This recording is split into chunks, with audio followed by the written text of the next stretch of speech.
প্রিয় দর্শক, আসসালামু আলাইকুম। দেখুন, এই যে গাছটা, এই গাছটা আমি ওই ফলটা চিনি না। আপনারা যদি চেনেন কেউ বলবেন যে এই গাছটা, এইটা কি ফল। এটা অনেকে বলে হোনাল ফল, কিন্তু আসলে হোনাল ফল না। এই যে আমি জুম করে দেখাইতেছি। হ্যাঁ, এই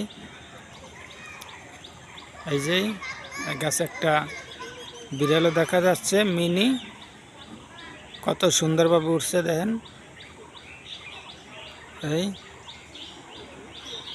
এই যে ফলটা আমি কাছে এনে দেখাইলাম।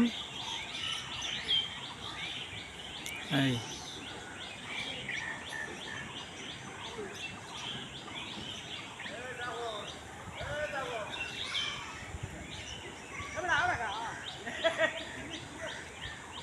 এই যে, যদি কেউ জেনে থাকেন তাহলে বলবেন এটা কি ফল।